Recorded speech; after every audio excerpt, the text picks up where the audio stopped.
Seja bem-vindo, taverneiros e taverneiras. Peguem suas cervejas e acomodem-se para mais uma história aqui na Taverna do Saga. Capítulo 1. Um fantasma na estrada. Pelo tamanho de sua sombra, Clay Cooper parecia um homem maior do que realmente ele era. Bom, ele com certeza era bem maior do que a maioria, com os ombros largos, o peito como um barril com tiras de ferro. Suas mãos eram tão grandes que todas as canecas pareciam xícara de chá quando eles as seguravam. O maxilar por debaixo da barba, castanha desgrenhada, era largo e acentuado como uma pá. Sua sombra, porém, gerada pelo sol poente, se prolongava por trás dele como um lembrete persistente do homem que Clay Cooper era. Enorme, sombrio e monstruoso além do normal. Depois de terminar o dia de trabalho, Clay seguiu seu caminho de terra batida que servia como uma via pública em Coverdale, trocando sorrisos e aceno com as pessoas que voltavam para casa antes de escurecer. Ele usava um tabardo verde de patrulheiro por cima de um justilho de couro surrado e uma espada desgastada pendurada em seu quadrão. O escudo lascado, marcado e arranhado ao longo dos anos por machados, flechas, garras de ferro, pendia nas costas. Seu elmo, bem, Clay tinha perdido o que o sargento tinha lhe dado na última semana, assim como deixara o outro que ganhou no mês anterior em algum outro lugar. Esse tipo de coisa acontecia a cada alguns meses desde que ele se enturmou e entrou para a patrulha quase há 10 anos antes. O elmo limitava a visão de Clay, deixava Clay praticamente surdo e na maior parte das vezes fazia com que ele parecia um idiota. Clay Cooper não usava elmo e ponto final. Clay! Ei, Clay! Pip se aproximou correndo. O rapaz também usava o verde dos patrulheiros e o capacete ridículo debaixo de um dos braços. Ei, Clay, acabei de sair do meu turno no Portão Sul. E você? Bom, eu saí do norte. Ah, legal. O garoto sorriu e assentiu como se Clay tivesse dito uma coisa muito interessante, em vez apenas de ter murmurado a palavra norte. Algo emocionante por lá? Perguntou ele. Bom, Clay deu de ombros, falou apenas montanhas. Ah, entendi, montanhas. Ei, você soube que o Rick e Arson viu um centauro perto da fazenda de Taswell? Ah, deve ter sido um alce. O garoto olhou com uma pequena dúvida para ele, como se Rick ver um alce ao invés de um centauro fosse bastante provável. Ah, sei lá. Bom, quer ir ao King's Head tomar umas? Ah, eu não sei, eu não deveria. Gina está me esperando e em casa e... Clay fez uma pausa, pois não tinha nenhuma outra desculpa em mente. Ah, vamos lá, é só uma. Bom, Clay grunhiu, apertou os olhos para o sol, avaliou a perspectiva da ira de Gina em comparação ao amargo de uma cerveja descendo em sua garganta. Tudo bem, mas só uma, hein? Afinal de contas, era um trabalho árduo passar o dia olhando para o norte. Então, Clay mais que merecia uma cerveja.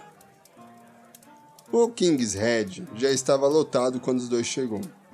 As mesas compridas cheias de gente se espremendo, que iam lá tanto para fazer e ouvir fofocas, quanto para beber. Pip foi na direção do balcão enquanto Clay se sentava em uma mesa o mais longe possível do palco. O falatório em torno dele era sempre o mesmo. O clima e a guerra, sendo que nenhum dos dois assuntos era muito promissor. Uma grande batalha fora travada no oeste, na Terra Final, e pelos murmúrios, não tinha ido muito bem. Um exército com 20 mil soldados da República, reforçado por centenas de mercenários, acabou sendo massacrado por uma horda em Hurtwild. Os poucos sobreviventes recuaram para a cidade de Caixa e estavam agora cercados, forçados a suportar doenças e fome, enquanto o inimigo devorava os mortos que ficaram do lado de fora. Além disso, aquele dia amanheceu com um toque de geada no chão, o que não parecia certo tão cedo no outono, parecia? Pip voltou com as 2 cervejas e mais 2 amigos que Clay não reconheceu, cujos nomes esqueceu assim que foram ditos. Pareciam bons sujeitos, na verdade. O problema era que Clay era péssimo com os nomes. Ei, você faz parte de um bando? Perguntou um deles. Clay tomou um gole longo de sua caneca antes de colocá-la de volta na mesa, olhar para Pip, que ao menos teve a dignidade de parecer envergonhado. Os dois trocaram um olhar e o garoto de sarda se inclinou por cima da mesa e falou: O Pip disse que você protegeu o desfiladeiro de Coldfire por 3 dias de 1000 mortos. Bom, eu contei apenas 999, mas basicamente sim. E ele falou que você matou a Catunga o Terrível? Bom, a gente, na verdade, apenas feriu a Catungo. Mas soubemos que ele morreu em toca, lá na sua toca, em paz e dormindo. Os dois pareceram meio decepcionados, mas Pip cutucou um dos rapazes com o cotovelo e falou: Pergunte a ele sobre o cerco de Hollywood. Hollywood? Murmurou de barba rala, arregalando os olhos que ficavam redondos como uma moeda da cor, e disse: Ei, espera aí, o circo de Hollywood, então quer dizer que o seu bando era o... Sim, o Saga. O que? Você era do Saga? Sim, mas já faz um bom tempo. Mas o nome é familiar. Cara, você só pode estar de brincadeira. Clay não respondeu, tomou mais um gole de cerveja e deu de ombros. Oh, então quer dizer que você conhece Gold Gable? É, eu conheço o Gabriel, sim. Gabriel? Exclamou Pip, derramando a bebida de Auergué da cerveja que estava em suas mãos, maravilhado com o que ouviu. Gabriel? Clássico, hein? E Ganelon? Perguntou de barba rala. E Arcadius Monk? Ei, e Metric Skundromer? O sargento contraiu o rosto enquanto tentava lembrar daquilo que não favorecia em nada o pobre coitado. Quem a gente está esquecendo? Bom, Clay Cooper é lógico, né? Disse de barba rala que coçou os fios do queixo. Clay Cooper... Ah, Clay Cooper! Parecendo meio envergonhado com a situação. É claro, Clay Cooper. O sargento demorou mais um tempinho para juntar 2 e 2, mas bateu com a mão na testa e riu. Deuses, como eu sou burro. Então o Clay pensou também. Ah, os deuses já sabem disso, garoto. Pip se intrometeu na conversa. Ei, conte alguma história pra gente, Clay, sobre quando você batalhou contra aqueles necromantes de Oxford. Ou sobre a vez que você salvou aquela princesa daquele lugar, lembra? O Saga tinha salvado várias princesas, na verdade, e ele deveria ter matado mais de 10 necromantes. Quem ficava registrando essas merdas? Bom, não importava, porque ele não estava nem um pouco com humor para ficar contando histórias e nem de ficar desenterrando o que ele se esforçava tanto para enterrar. E ainda mais para esquecer onde tinha feito o buraco. Desculpa, garoto, mas... Tomando o que restava da caneca, já foi uma. Ele pediu licença, passou algumas moedas para Pip e deu o que esperava ser o último adeus aos moleques Sardento e o de barba rala. Abriu caminho até a porta, suspirou, se alongou quando saiu no silêncio frio. Suas costas estavam travadas e doendo por causa da posição em que estava sentado. Então ele se alongou, esticou o pescoço, olhou de um lado para o outro e olhou para cima para as primeiras estrelas da noite. Clay se lembrou de como o céu noturno costumava fazer com que ele se sentisse pequeno e insignificante. Por isso decidiu se tornar alguém na vida. Achando que um dia iria conseguir olhar para a amplitude celeste sem se sentir diminuído pelo esplendor, mas não funcionou. Depois de um tempo, tirou os olhos do céu escuro e seguiu pela rua na direção de casa. Trocou amabilidades com alguns patrulheiros do portão oeste.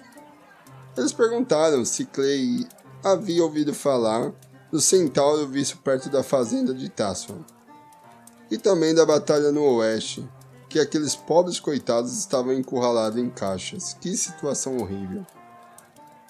Clay seguiu seu caminho tomando cuidado para não torcer o tornozelo em uma raiz. Os grilos criquilavam na grama alta de ambos os lados. O vento nas árvores acima suspirava como as ondas do mar. Ele parou no templo do Senhor do Verão, à beira da estrada. Jogou uma moeda aos pés da estátua.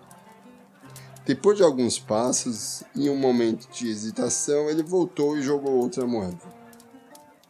Longe da cidade estava ainda mais escuro e Clay resistiu à vontade de olhar para cima de novo.